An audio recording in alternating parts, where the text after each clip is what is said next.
Welcome to another weekly maritime video blog. I'm Corey Renslem with International Maritime Security Associates. We have Jacob behind the camera today. We also have a special guest who's going to be joining us. And this week we take viewer questions.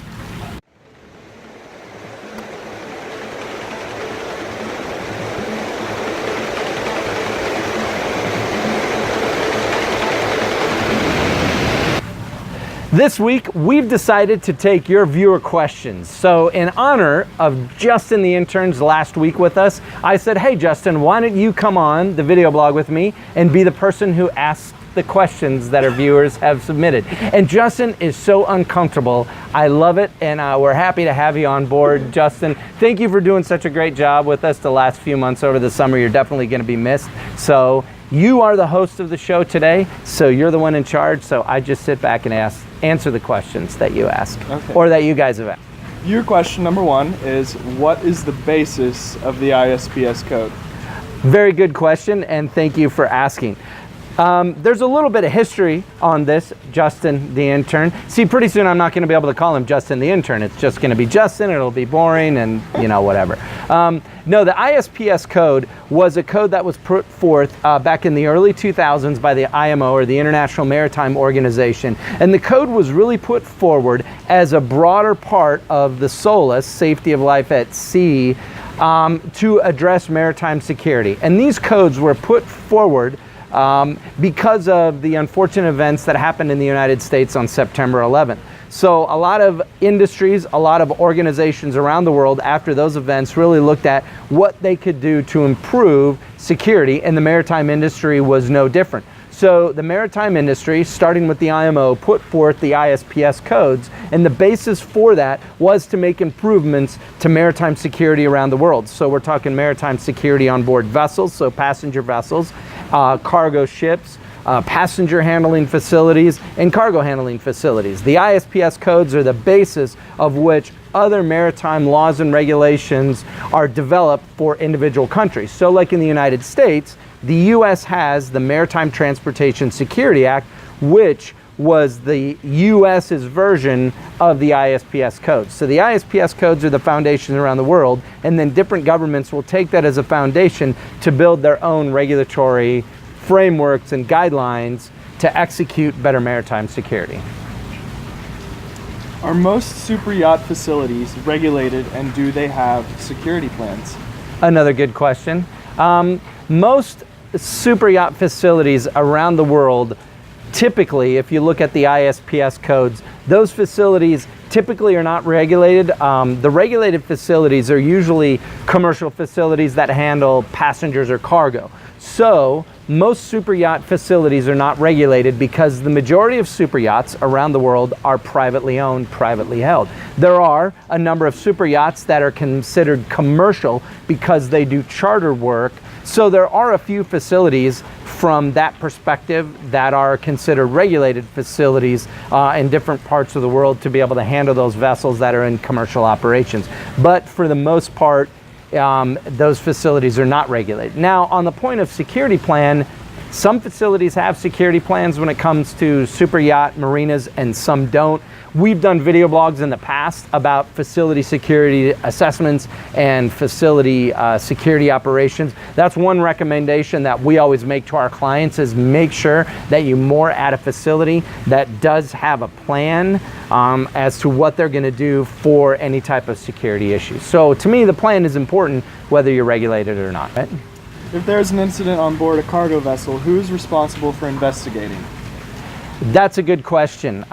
We recently, I say we as like the maritime industry, there was an incident earlier this year here in 2017 that happened where there was a cargo vessel that collided with a US Navy ship off the coast of Japan. So the collision happened in international waters, but when you look at like the investigation of that, there will be multiple organizations that will be involved with the investigation. So in this particular case, the Japanese Coast Guard will be involved with it. The Japanese government, through the Japanese Coast Guard, will be involved in it. In the United States, the US Navy is obviously going to investigate this collision. There's a good possibility that the Coast Guard in the United States could be involved in the investigation. I actually believe they are. When you look at the cargo vessel, their flag state would be involved in the investigation, and also the cargo vessel's class society would be involved. So you have basically 6, 7, 8 potential different organizations that will be involved in an investigation like this because of the location of where this took place, but also the operations involved. And that's pretty typical when you see, especially in international waters, a collision or an incident that involves one or more cargo vessels, that you will have multiple agencies and organizations that will be involved in the investigation. And then the other fun thing is sometimes all of those organizations will have a different investigative outcome. This particular case, we will probably never know the outcome of the U.S. Navy's investigation because they'll classify it. But the other organizations, as this unfolds over the coming weeks, months, and potentially years, we may get an idea of their investigative outcomes. What is your opinion on all of the talk around the development of autonomous vessels? That's another good question. There has been a lot in the maritime publications.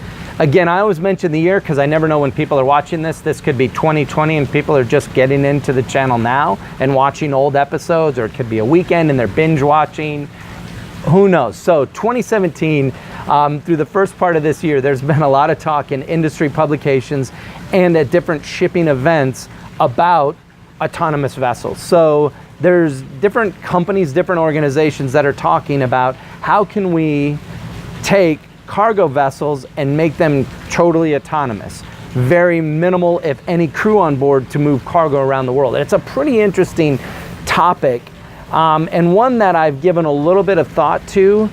I think it's great if we can improve cargo operations, but the other thing is, I really think that computers and artificial intelligence can only do so much, and you still need the human factor in there to be able to manage this. So maybe we take autonomous vessels to the point where, hey, we're gonna have a lower number of crew members or a lower number of manning requirements on board these, but I don't think it's a good idea to completely take the human factor out when it comes to the movement of cargo around the world. So this is gonna be a really interesting topic that I will assume will have a lot of debate over the coming months and years, and it's gonna be interesting to see as technology develops how that's gonna play into the development of autonomous ships in the maritime industry. How do you think technology is poised to change the maritime industry? I believe that the maritime industry, out of the majority of kind of the major industries around the world, is probably poised to have a greater impact by technology than anywhere else, and also the potential too for great disruption of the industry. If you look at the systems in the maritime industry, specifically the cargo side, things have not changed much over the last 40 or 50 years of how things are done. And even on board some of the vessels are still using technology from 40 or 50 years ago. So I think technology is going to play a major role in improving how cargo is moved around the world, that whole vertically integrated supply chain. I think technology is going to help to lower the cost of the movement of that cargo around the world. Hopefully, through what we're doing here at IMSA, through our ARMS platform, will be a great piece of technology that's going to greatly improve the risk management and reduce threats and risks to vessels. So I think technology is going to play an amazing part in the advancement of this industry in the short and the long term. In the next 2 to 3 years, we're going to see changes, but I think in the next 10 years, we're going to see some major technological advances and changes in the maritime industry, and specifically, I think cargo. Is that all the questions? That is. That's all the questions that we have. We picked a few of them. We didn't want this to go on for hours. So we really appreciate you taking the time to tune in. If you have any questions about anything that we do, please feel free to reach out to us through our social media, through our website, or through our main telephone number. We also appreciate the fact that you're viewers of this channel. If you're not, we invite you to subscribe to this channel. Also, make sure you hit the like button on this video and any videos that we put out, so that we continue to put out content that is, more viewer centered, right, Justin? We also invite you to connect with us through our social media, which is detailed in the banner above and in the comments section below.